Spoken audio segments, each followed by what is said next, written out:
It will be my turn to follow history. It will be my turn to write history. It will be my turn to remake history. It will be my turn to make history.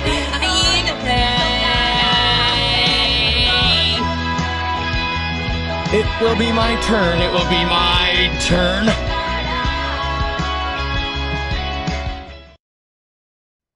Good afternoon, good evening. We are very pleased to be with you again in this interview space from Aviala, and we are delighted. We are delighted to have a dear friend with us. He is Sergio Rodriguez Gelfenstein, a Venezuelan international consultant and analyst. He holds a doctorate in political studies from the Universidad de los Andes. He has been with us on several occasions. He was Director of International Relations for the Presidency of Venezuela under President Hugo Chavez Frias and Ambassador to Nicaragua. He is currently a researcher at Salake, a postgraduate professor in Venezuela and a visiting professor at the University of Shanghai. He is the author of more than 20 books, including China in the 21st Century, Ayacucho, The Greatest Victory of the New World, and 3 Pillars of Puerto Rican Resistance. Welcome, dear Sergio. Hello, Katya. Greetings. Thank you very much for this new invitation. It's always a pleasure to participate in your program, to chat with you, to exchange ideas. Thank you very much. Well, thank you for giving me this space because your voice is truly extremely important for all of America. The analyses that you continually offer us with your fluid and ever-present writing shed a lot of light on this. And today we want to address several issues with you, of course, Venezuela, which continues to be a focus and a major concern for us, starting with the kidnapping of President Nicolas Maduro. It's a topic that we're going to be addressing continuously because we don't the news to get sidetracked by other issues, but rather to continue reporting until the day he and his wife, Celia Flores, return to Venezuela. We're also going to talk, of course, about the empire and how this cognitive war is unfolding, about which you also have a lot of materials, and I've heard several of your very interesting interventions on the subject. The Davos Economic Forum, which is now full of news, isn't it? With these extremely incendiary speeches, right? Wasaho from Trump, which will include positions on Groenlandia, on Iran, China, Russia, and well, these are how the new board is positioned. So we would like to start with the issue of Venezuela, with your assessment of the consequences that have been occurring since the kidnapping of Nicolas Maduro by the United States. And these consequences in relation to Venezuelan sovereignty, but also to international geopolitics.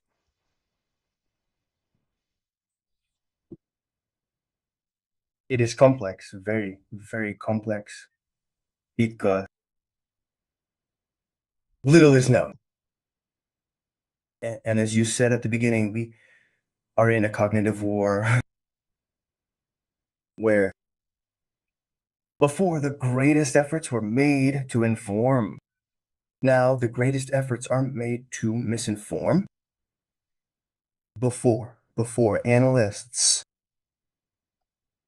would hear or read an idea made by a politician, and we knew that idea was true of which, of course, there was something hidden, and there was another part that, like all politicians, they did not say was or was false. And that accustomed us to a certain way of analyzing. But now, the opposite is happening. Now almost everything that is said is a lie. And now one has to try to extract the truth, that little bit of truth that is said. And that has been exacerbated with Trump to unsuspected levels, which in some way forces you to use a completely different methodology of analysis. So this issue of how much sovereignty Venezuela has lost with the kidnapping of President Maduro. Well, at least I am barely learning a few things. Venezuela, the president in charge, is negotiating not with a gun to her head, but with a missile to her head. To the head of all the people, which is even stronger. How? To the head of all the Venezuelan people, which is even stronger because it is not just her, right? But she is the one who's negotiating. I don't know. That's why I say it like that. And we are talking about a nuclear power and the most powerful military power on the planet. At a time when, as we were saying before starting the program, for me, the multipolar world has vanished.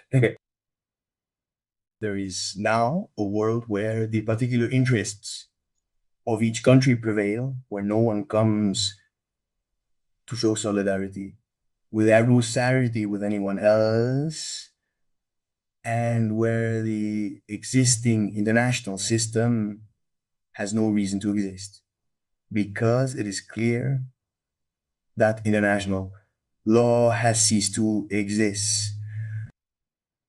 It is clear that the UN has no reason to continue existing. So everything leads to statements and more statements and more statements of rejection and repudiation that reach their climax when there is a meeting of the Security Council where the United States has the right to veto. What always happens, happens. Therefore, nothing is going to happen. There is no political or legal effectiveness in the functioning of international law, and a Nazi government is being enthroned in the United States. It is not just a Republican government. It is not just a right-wing government. It is not just a reactionary government. It is a Nazi government. The pillars of Nazi fascist ideology are present today in the government of the United States. So, on the one hand, there is that situation, but on the other hand, the government has been able to guarantee sovereignty as long as we continue to operate with our constitution, we continue to operate with our institutions, we continue to have territorial control of the entire country, we continue to be the owners of our wealth.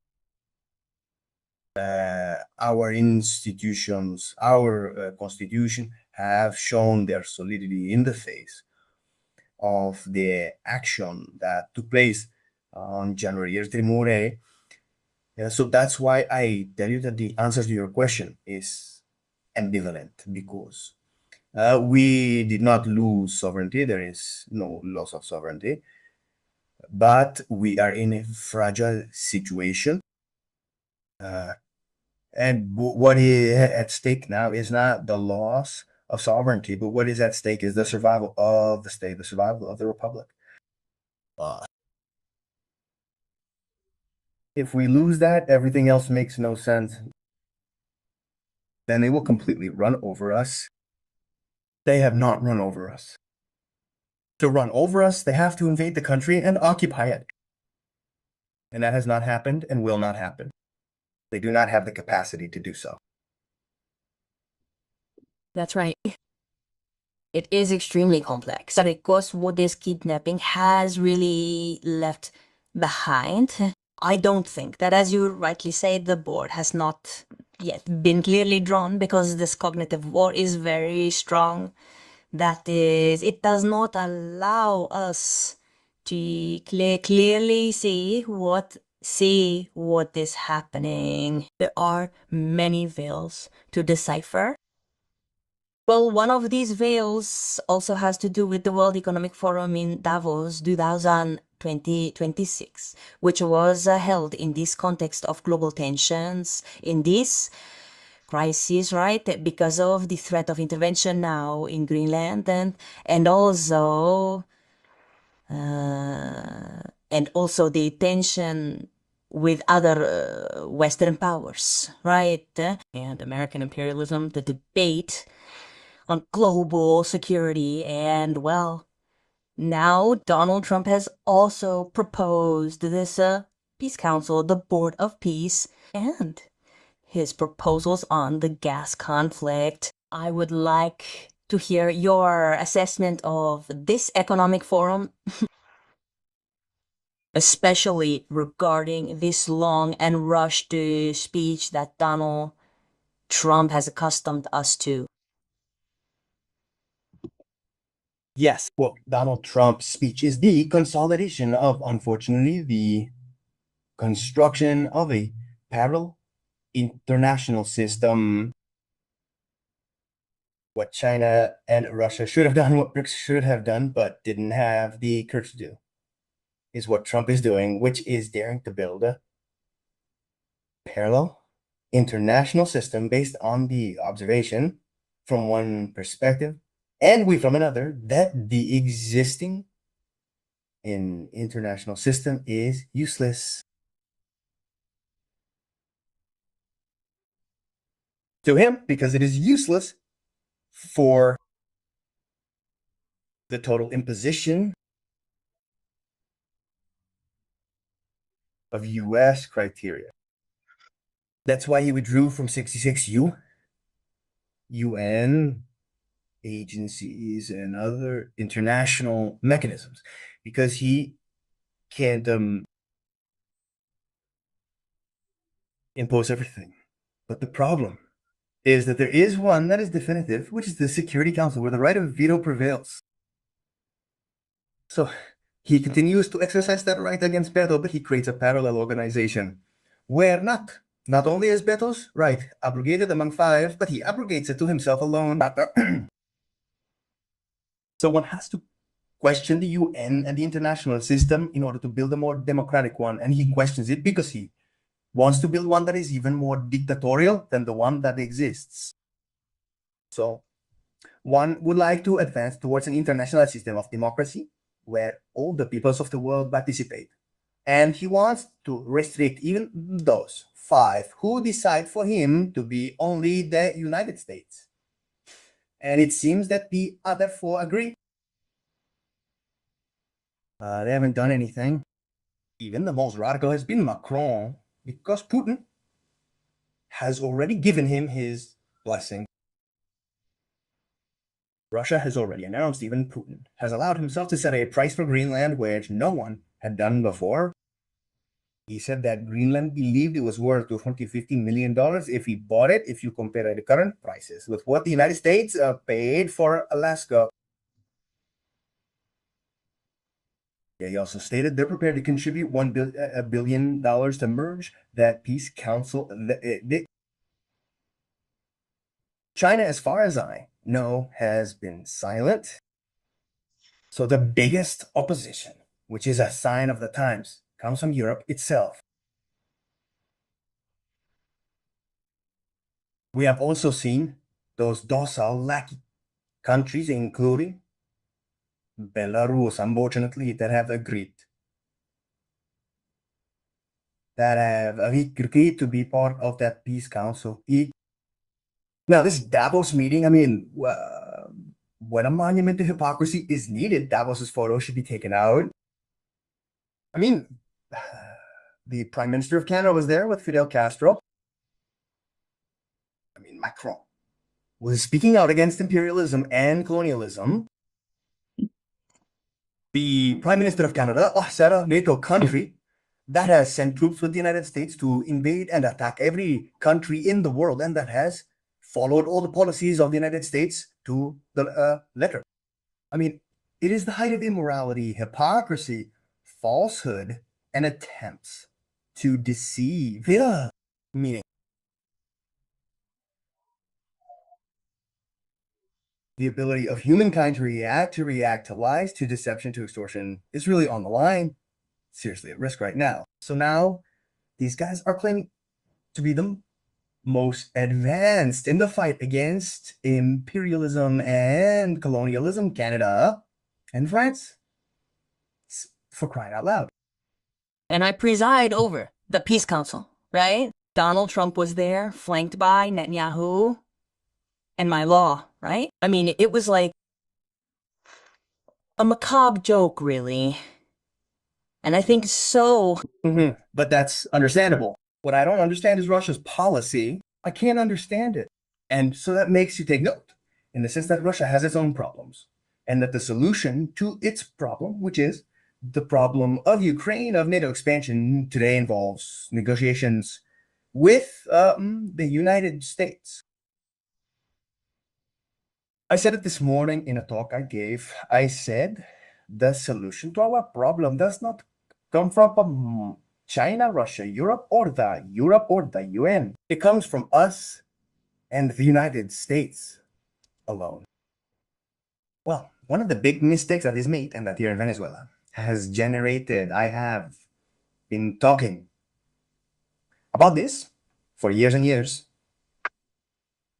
is that there are many people who want to analyze the current moment with the categories of the Cold War, of the bipolar world, and so they were absolutely sure that faced with a situation like the one that occurred, Russia and China would come to our aid, and I always said that nothing would happen. So I am not surprised, it seems normal to me. They have their own problems. This is not the Warsaw Pact or the Kami. No, that does not exist. Here, links are made based on interests. And when those interests are common, well, there is some type of cooperation, not aid, but cooperation. Well, but based on the interests of each person. And obviously, at some point, those interests are more solid than in others. But, I mean, anyone could be surprised by Russia's actions now, putting a price on Greenland and saying that they were going to discuss the issue of the Peace Council, but that they were willing to put up money for it to work. I mean, they are willing. And they are willing. On the one hand, the abrogation comes out all the time saying that the international system of the UN and international law must be upheld. And on the other hand, they are going to finance this that is outside of international law and the UN. So no. I don't understand. And so the other day, I was telling a person from the Venezuelan Foreign Ministry, I told him we have to get ready because it is possible that in 10 or 15 days, we will be in the same trench as Europe, of countries attacked by Trump. So those damned Europeans who have followed the entire aftermath of the aggression against Venezuela by the United States, now perhaps we are going to be allies because they are also going to be a country that is attacked or invaded or with illegal action by the United States. So the world is moving very quickly, and the methodological resources and the resources of analysis that we had in the past are no longer useful. We have to be able to build new paradigms, new elements of analysis that allow us to understand this reality that is totally different and that also brings us to the big question, right? The decisive question, which is whether everything that is happening is because the United States is very strong or because the United States is very weak. I believe that this is a situation of extreme weakness, which makes it very dangerous. Here Katya operates that which we have spoken about so many times of the wounded beast. A wounded beast that strikes with its claws. And well, that beast that makes a move with its claw, first of all, grabs those who are closest, and those who are closest are us, Latin America and the Caribbean. And that is why we are the ones suffering the most from the attacks of the United States. But I repeat, we have to look at this holistically. We have to see that the United States is losing the scientific war, it is losing the technological war, it is losing the cultural war, it is losing the financial war, because the dollar is used less and less. It is even losing the war in military terms, because until a few years ago, the offensive weapon par excellence was the aircraft carrier, but today there are hypersonic missiles that can destroy an aircraft carrier with a single missile, and that is where the aircraft carrier ends. And the United States does not have hypersonic missiles, only Russia, China, Iran. And it seems the Democratic People's Republic of Korea have them. So they are also losing the war in military terms and the economic war, etc. So what is left? It has everything left. Well, it still has the dollar. They continue to use the printing press to cover the gaps they have in the economy. But that is in decline. So in the face of that, what do they have left? The communications, cultural, and media apparatus. That's where the next battles will take place. The battles will no longer be fought in the territories, on the beaches where the Marines land, but in the human brain. If you were talking at some point about the Third World War having already begun, and it was this cognitive war, right, that is taking place, right? This Tasa, Rally, Abessa Balina's as a debate on an ideological and communications level. Absolutely. I believe that the next wars, not the battles, because what happened in Venezuela was not a war, it was a battle. A war is something else. A war requires occupying territory. Here they have not occupied anything. Here they came, did what they did, and left with a small contingent of special forces. That, in military terms, in the strictly military analysis of the event, is different. And in the repercussions it has are different, because it would have been different if they had landed 15,000 Marines and they would have occupied the country. They would have stayed. They would have put in place a government that would have been recognized by those same clowns who are now on the Peace Council. Then that would have been another thing. There we would have lost sovereignty completely. But that did not happen. So the situation is that the capital's enemy, the Western hegemonic domination system, and the United States are in a crisis situation, and they continue to dominate us because they continue to control, and there they have an extraordinary advantage over us. They continue to control the communications, cultural, and media apparatus. So I believe that the task right now is not to assume that we are going to confront it, because we do not have the capacity to confront it. I believe that the task has to be aimed at convincing our people to avoid them believing in the enemy's truth. We have to make our people believe our truth, the truth of the people. Because if they do not believe it, they will not defend it. They have doubts. Yes. They express doubts. And when they express doubts, they are easily manipulated by the enemy. And then when the decisive battles take place, they will not find weaklings. That is why information and training are two fundamental elements for esta. For me, they are fundamental at this time. Another issue that was also very much at the center, right, this economic forum in Davos, is the issue of artificial intelligence. And I believe that it is also an element that is not only, let's say, relevant, but that today it is like the core behind this cognitive war, war. Because ultimately all this manipulation and programming of algorithms is done via artificial intelligence. And that artificial intelligence has a face. A face, a culture, interests behind it. That is to say, it has a capital behind it. That is to say, it is extremely colonial, for example, right? I mean, artificial intelligence is white male, right? It resembles the actors in Silicon Valley. That is, let's say, the story behind it, right? And I think that this is an issue that is not being put sufficiently at the center when it comes to our analyses, right? They are very clear about it. But from this, on the other hand, we are not doing the job, because you have said it very well. We have to convince our people. But what happens when we do not have the screen in every home, and it is A screen that reflects another reality that is not the truth of the people.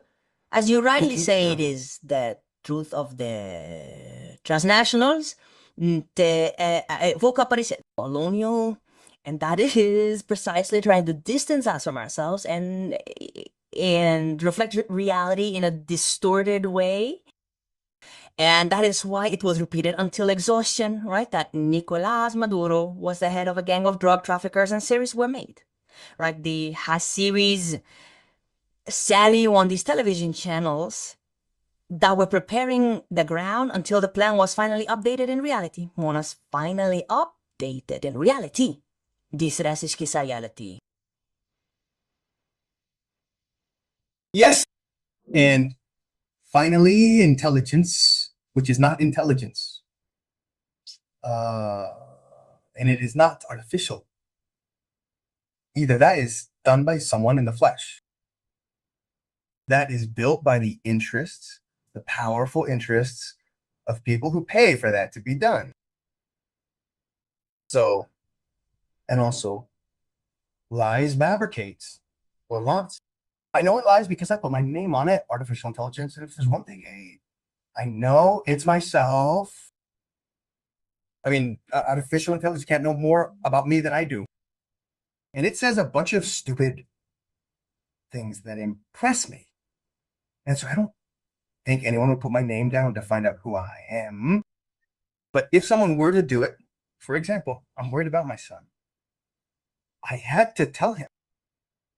I told him, no, look. So I took him, I told him, look what's happening. Look at what artificial intelligence is.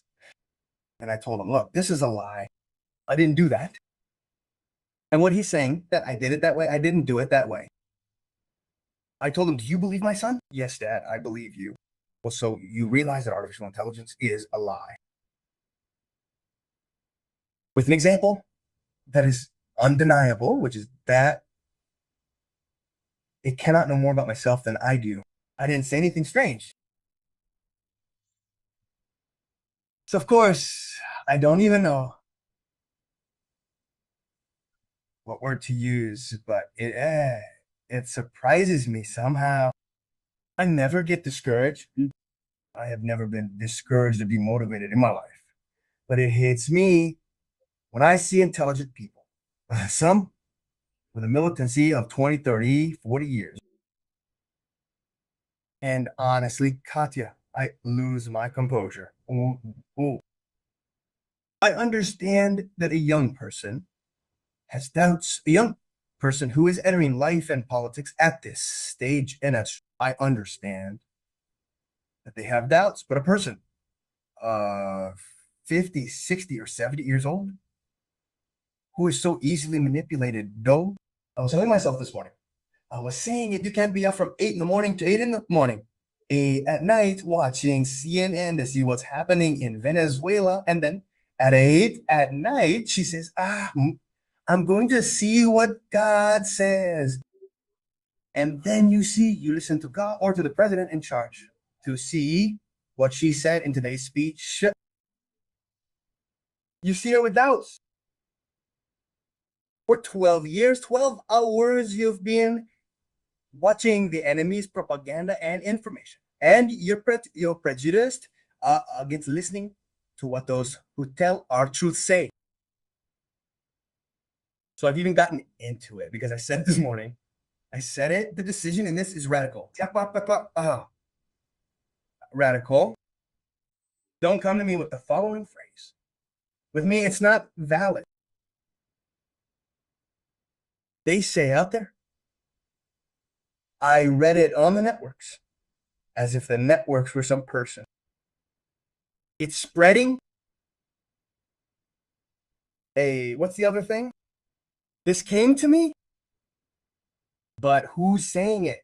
Who's making it spread? Where did it come to you from? And today I confronted a man who told me it's being said. Who's saying it? No, but that's probably the network. And who is that lady or madam? Then he told me it's not that I think. Oh, well, I'm answering you because you think. I do answer you. To you, I will reply because you have placed me in a position where I must answer your question, and I answer because I came here to speak to you. But tell me that what the networks say, what is commented on, that is of no use to me.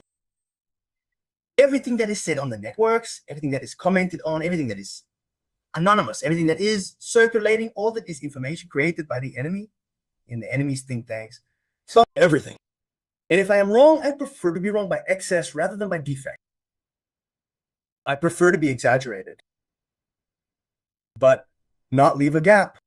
That does not allow me. To authorize myself to be misinformed, to be misinformed. In other words, I decide that I want to be misinformed. In order to be misinformed, I watch CNN, and that is how I am misinformed. I am not informed because CNN lies. Everything it says is a lie. I start from that basis. I don't assume that they're telling me the truth. No, I assume that they tell me that everything they tell me is a lie. Why is it a lie?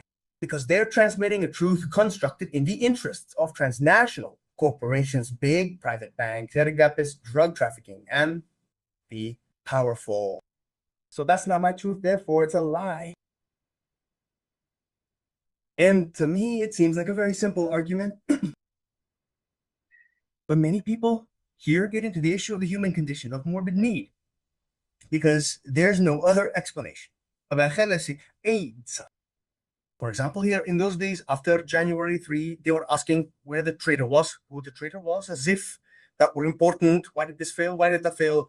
When those and our highest authorities are worried about ensuring that the state doesn't stop working, that the institutions work, that the Constitution remains valid, and everyone is worried about who it is. And that, the enemy has been very efficient in that, very efficient. The thing is, all of that is studied, which I think is like being naive, right? It's how I always remember food, right? I mean, modern food is full of additives, full of crap, full of cancer and chemicals, and it's delicious. Yes, of course. It's delicious. Why? Because it's designed to be liked. That is, it's designed for that, to create addiction, so that you need it, so that you want it, so that your body asks us for it. So the same thing happens with cognitive food. That is, it's delicious. It's well presented. It's very professional, very pretty, with very beautiful presenters. Edal bien. I mean, it's made in such a way that it entertains, that it causes you this pleasure, this need to see it. I mean, it's delicious. But hey, you're also killing yourself. I mean, you're killing your conscience. That's the fruit of modernity in its cognitive foods. AMTIV. Thank you, so. In full and complete nutrition. I would also like us to return to the subject of China and Russia, right? Because, well, they are precisely the major players on this geopolitical chessboard where, well, I was proposing, or at least that's how we saw it, right? This multipolar chessboard. But that, as you have rightly pointed out, since there is no real multipolarity, I mean, what we have seen, especially in recent weeks, is,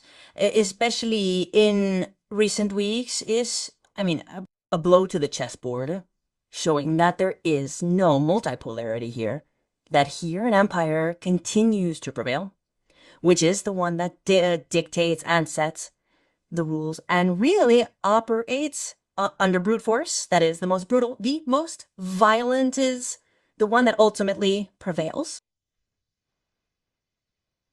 Yes, I totally agree. Well, in any case, I would not put China and Russia in the same bag. I believe that they act based on the fact that they have established a strategic alliance that in some things could, if they wanted to, serve as a counterweight. So far, it does not seem that way. But for example, it has served Russia's national interest. It is that China is its ally in the war in Ukraine because they have the eastern flank is calm. Remember that during World War II, one of the reasons why the Nazis penetrated deeply into European territory in Russia was because they had doubts about what Japan, which had occupied Manchuria, was going to do. When they were certain that there would be no action on the Eastern Front, they were able to begin the counteroffensive. And they have that peace of mind. I mean, there are things that are positive, but they have not used that force to counteract the increasing excesses that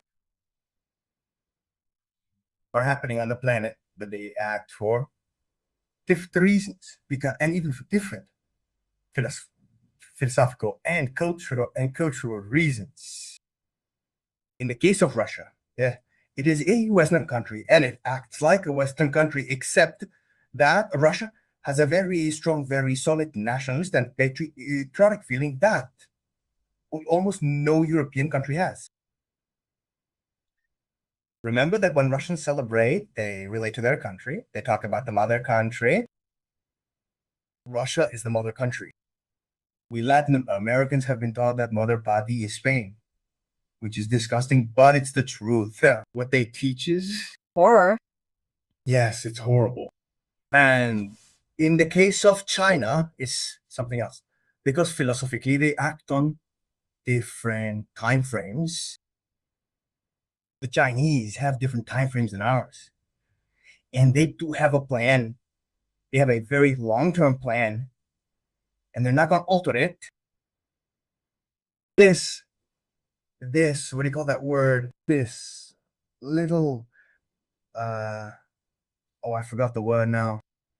These little altercations, because that's for them. What happened in Venezuela is a small inconvenience, or what's happening in Haiti, or I don't know. They're small inconveniences that are not going to get them out of their way. And indeed, I believe that in the long term, China is going to collude with the United States, and I think they're preparing for it, but they're preparing in the rhythms, in the time frames of it. In collusion or in collision. In collision. Sorry, collision. Excuse me. You know, I wrote that today too, right? Today I was going to write collision, and I wrote collusion, and then I realized it, and I had to fix the word in my head. A big difference. Then they're going to collide, but notice that until 2019, the Chinese thought they could build their economic and social development model while having a good relationship with the United States. After Trump declared a trade war in 2017, they spent the whole year of 2017 and 2018 without knowing what to do. And the great achievement was that in December 2018, when the G20 summit was held in Argentina, they were going to talk, as indeed happened on December 1st. Trump and Xi Jinping talked in Buenos Aires. And I tell you this because I was in China. And I told myself, no, everything is going to be solved. The presidents are going to talk. And I told them, but nothing is going to be solved. Don't you realize that this is a systemic confrontation? I swear to you, on my children. So totally convinced that the problem would be solved in Buenos Aires. And of course, they talked, they had an excellent time, and nothing happened, as is normal. And the following year, in 1919, why did they come to their senses? They came to their senses because, I don't know if you remember that famous photo of Mrs. Pelosi, who at that time was the Speaker of the House of Representatives, showing a check that she was giving to the leader of the Hong Kong secessionist revolts. So they said, oh, the United States is financing the secession of China. Oh, they are crooks. I know what I'm telling you sounds like a caricature, Katya, but I take full responsibility for what I'm telling you because I know it firsthand. No one told me. I experienced it firsthand. So there they reacted just 6 years ago, and they discovered that the United States was the enemy because they're age old. Philosophy did not allow them to discover that because their concept of friends and enemies is completely different from ours. They define a friend as anyone with whom they have a relationship, anyone with whom they conduct business, or anyone with whom they can converse. And I told him, we Latin Americans personally have a much more sublime idea of friendship. And I said to him, do you really believe that Piñera is my law, not macretre? Do you really believe that they are friends because they want to have good relations? No, they are partners. And how great that they have him as a partner. But they are not friends. Well, the concept of friends in China and in the West is completely different. Then they have a plan. They have a long-term plan in place. I think they are now, and thanks to Xi Jinping, because that is the other thing. Many people see China as a homogeneous actor, and China is not homogeneous. The internal struggle that President Xi Jinping is having to wage to impose on the centenary of the Communist Party of China in 2021. President Xi Jinping, in his keynote speech at that commemoration, repeated 19 times to return to the origins, to return to the origin of the Chinese Communist Party, the Marxist Revolutionary Party. Well, in China, they are starting to return to the origins now. And within that regression of China, the most retrograde and conservative sector is the foreign ministry. That is why China's policy is so retrograde and so slow. It is like moving an elephant. President Xi Jinping is changing that, but once again, he is changing it at their own pace, on their own time. And they have done some things. For example, they changed the constitution so that President Xi Jinping would stay for 5 more years because the need for change requires long-term leadership. 5 years were not enough for him, not even 10. He needed 15 or maybe 20 to be able to put the country back on the path of revolution. You talk to a leader of the Chinese Communist Party and he tells you we are revolutionaries. But you talk to a Chinese merchant, what he says is, we are making money. And that is what interests us. And we have a good relationship with such and such a country because we are partners. Yeah. So sometimes people wonder, why do the Chinese act? Because they are capitalists.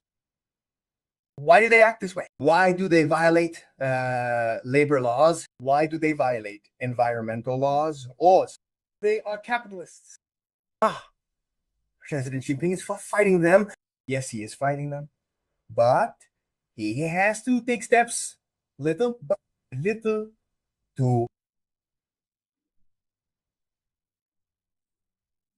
reorient China's foreign policy. And he has not achieved that yet. There is a very strong colonization also within China. In terms of their worldview, what really strikes me is that in any case at the end, this a power that is millenary, right? And it is so imbued in itself at the idea that we are in any case part of its worldview is not altogether esa masraka on this planet Earth. You have therefore a wider impact outside of China's borders is crucial even for China itself. I mean, I see them as very self-absorbed and self-interested and as not seeing that in any case we are all on the same planet Earth. I mean, the consequences are going to continue. I mean, there is no way that China can grow and develop and move forward on the margins of the world. I mean, that worries me a lot. I mean, But that has an explanation. That has an explanation. Look, China, the word Chinese does not exist in China. That is the way we refer to that country. That country in China is called Shongo. Shongo means the center of the world. For thousands of years, they have been the center of the world, and that is the kingdom of the center of the world. That is what Shanghu means.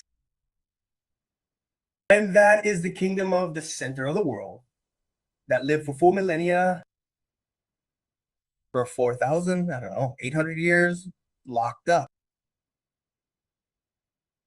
Locked up. No, they didn't leave their borders. When we see the story of Marco Polo as something extraordinary, because he was the first Westerner who managed to reach the court in the 11th or 13th century, and it was an individual event. It doesn't mean that a Western European community was established there. He didn't spend a few years in return. After that,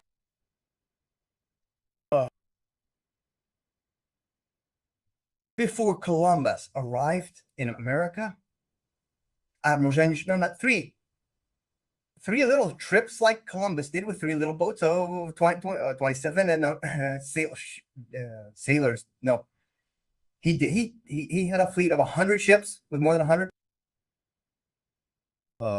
sailors.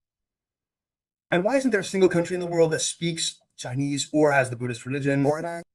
Because they went to trade, they offered their goods, received what they were given, and left. At no time did they consider staying, conquering territory, dominating people, imposing their culture, imposing their religion, imposing their language, right? So, although they began to trade in, they weren't interested in forming a connection in the 15th century. Their goal was trade. And from there, they kept it closed. And when was China opened? Through force, it was opened. The Opium Wars saw Westerners invade and then forcefully take control, ending isolation for the nation. That's when they began to get to know Westerners.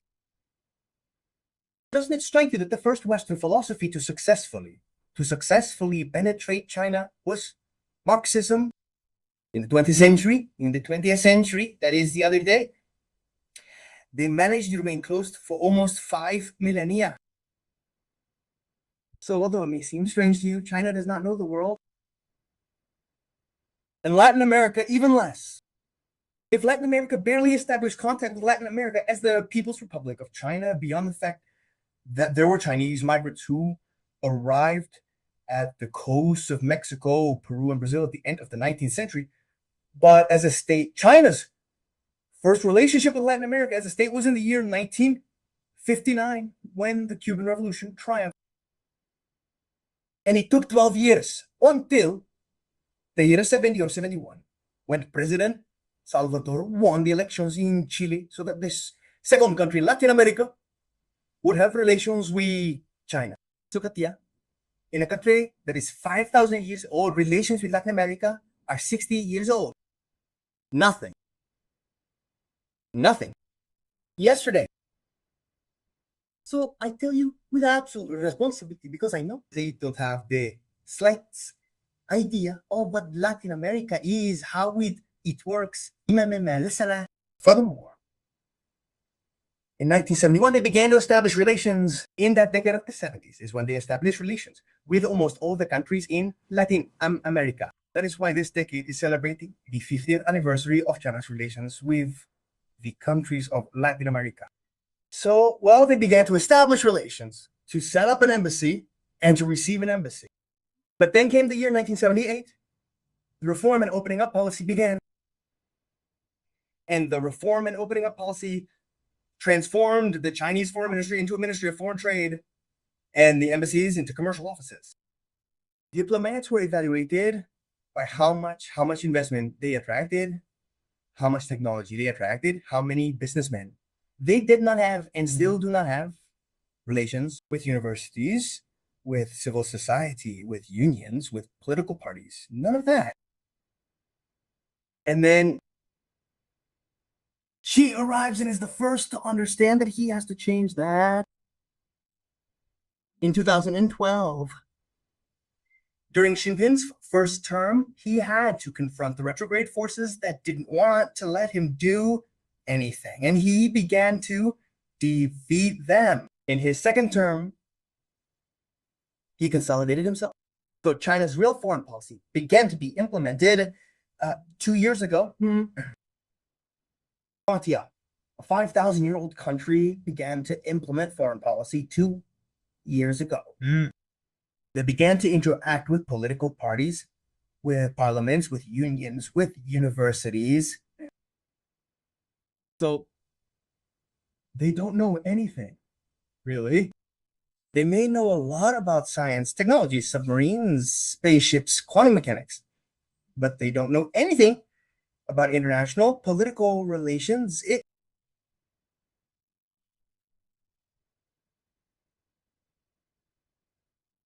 So that's what explains your concern. Of course.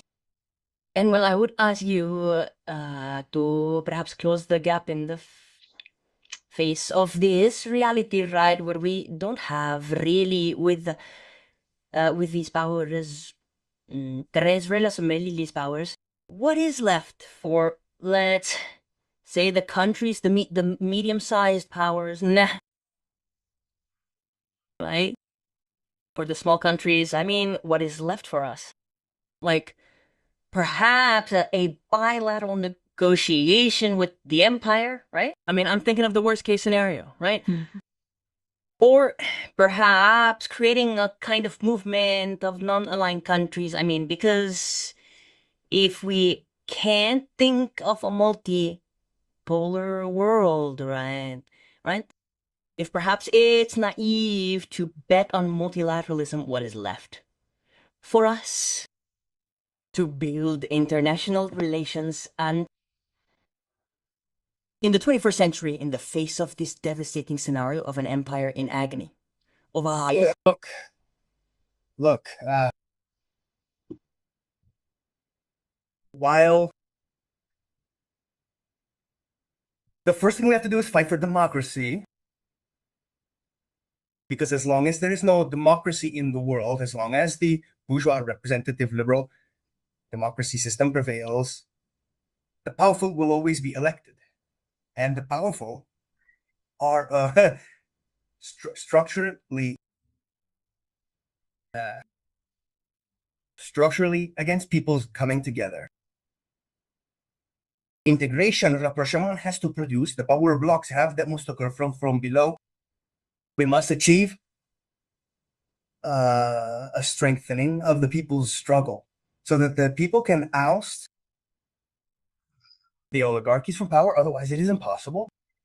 I mean, if the Miley's and the Cass and and all these right-wing characters who are structurally disintegrating and allied with the United States continue to win, it will be difficult to move forward.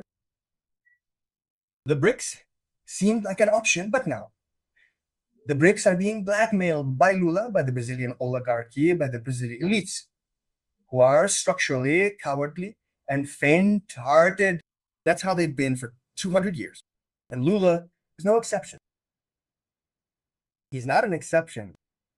And then Lula says that Venezuela can't enter BRICS, and it doesn't. You realize that neither China nor Russia did anything. So, what can be done? What can be done? First, continue and strengthen the struggle for democracy, generate mechanisms for political formation and organization that advance towards that, produce integration between peoples, rapprochement between the people, and make all possible alliances that will undermine the main enemy. Now, we have a wide range of enemies, but today the main enemy is Trump. It is neoliberalism. It is not even capitalism. Look what I am telling you. At this stage, perhaps we can consider some capitalists who have national and patriotic feelings and who are allies. Look, that is happening in Venezuela.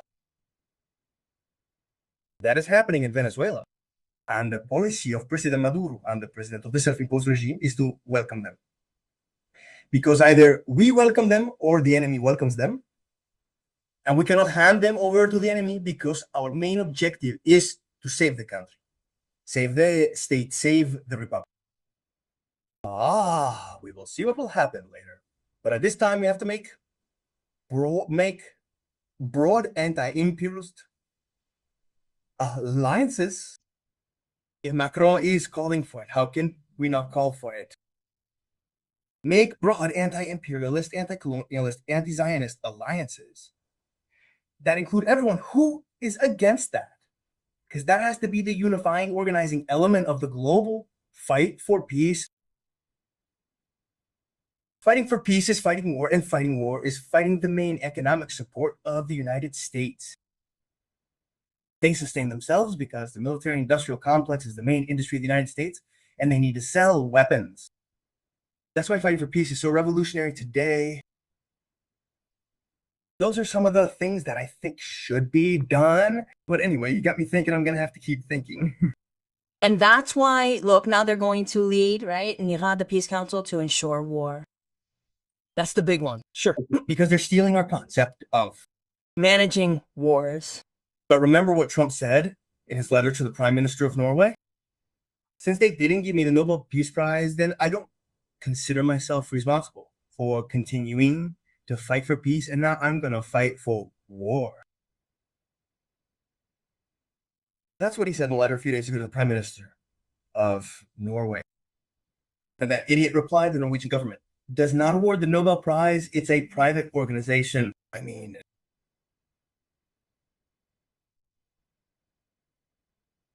but with all that, I tell you that we are winning. The United States is not stronger now than it was 10, 20, 30, 40 years ago. Not at all. It is no stronger at all. It is weaker. It is weaker and strategically weakened. And more desperate and more dangerous than ever. That's true. Thank you very much, dear Sergio. It is always a pleasure to hear from you. Thank you. Thank you. A big hug and thank you very much. We are always ready to help in the debate. Count on me, of course. Thank you very much. Hugs. Bye. I will have to follow the story. I will have to write the story. I will have to remake the story. I will have to make history. It will be my turn. It will be my turn.